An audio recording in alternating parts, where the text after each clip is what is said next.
24 മണിക്കൂർ കഴിഞ്ഞിട്ടും കോന്നിയിലെ പാറമടയിലുണ്ടായ അപകടത്തിൽപ്പെട്ട തൊഴിലാളിയെ പുറത്തെടുക്കാനായില്ല.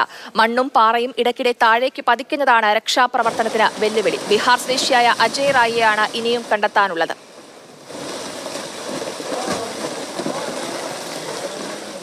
കൂടുതൽ വിവരങ്ങളുമായി ജിബിൻ ജെബി ചേർന്നുണ്ട്. ജിബിൻ, ഇതാ രണ്ടാം ദിവസമായിരിക്കുകയാണ്. ഇപ്പോഴും പാറ ഇടിഞ്ഞു വീണുകൊണ്ടിരിക്കുകയാണോ?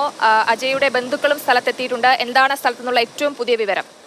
ജയലക്ഷ്മി, ഈ സംഭവം നടന്നിട്ട് ഇപ്പോൾ 24 മണിക്കൂർ പിന്നിടുകയാണ്. ഇതുവരെയും ഈ രക്ഷാദൗത്യം എവിടെയും എത്തിയിട്ടില്ല എന്നുള്ളതാണ് ഏറ്റവും വിഷമകരമായ കാര്യമെന്ന് പറയുന്നത്. കാരണം ഇന്ന് രാവിലെയോടുകൂടി തന്നെ ഈ കാണുന്നത് പോലെ രക്ഷാദൗത്യം പുനരാരംഭിച്ചിരുന്നുവെങ്കിലും അത് സംബന്ധിച്ച് പിന്നീട് ആ രക്ഷാദൗത്യം കൃത്യമായി മുന്നോട്ട് കൊണ്ടുപോകാൻ സാധിച്ചിട്ടില്ല. ആദ്യഘട്ടത്തിൽ ഫയർഫോഴ്സിന്റെ റെസ്പോൺസ് ടീം അതുപോലെ തന്നെ NDRFന്റെ സംഘവും താഴേക്ക് വടംകെട്ടി ഇറങ്ങിയെങ്കിൽ പോലും ഈ ക്യാബിന്റെ മുകളിൽ കിടക്കുന്ന കല്ലുകൾ മാറ്റാൻ മാത്രമാണ് അവർക്ക് സാധിച്ചത്. പിന്നീട് കരുനാഗപ്പള്ളിയിൽ നിന്ന് ഒരു ക്രെയിൻ 10 മണിയോടുകൂടി ഇങ്ങോട്ടേക്ക് എത്തിക്കുമെന്നാണ് ആ സമയത്ത് ഇവിടെ ഉണ്ടായിരുന്ന ജില്ലാ കളക്ടർ സംസാരിച്ചപ്പോൾ പറഞ്ഞത്. പക്ഷേ 10 മണിക്ക് എത്തുമെന്ന് പറഞ്ഞ കരുനാഗപ്പള്ളിയിൽ നിന്ന് എത്തുമെന്ന് പറഞ്ഞ ആ ഒരു ക്രെയിൻ ഇതുവരെ 6 മണിയായിട്ടും ഇവിടെ എത്തിയിട്ടില്ല.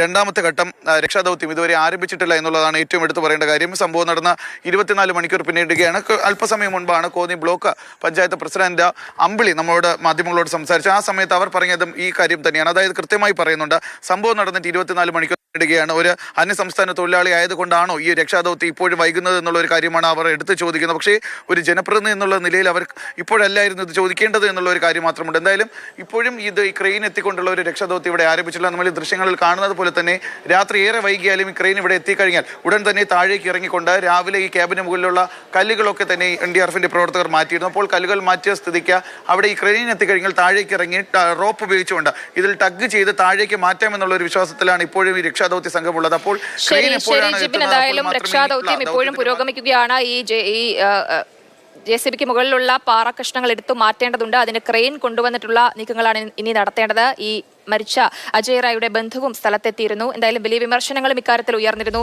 ഇതര സംസ്ഥാന തൊഴിലാളി ആയതുകൊണ്ടാണോ ഇത്രയേറെ സമയം വൈകുന്നത് എന്ന തരത്തിൽ. ജിബിൻ ജെബിയാണ് വിവരങ്ങൾ പങ്കുവച്ചത്.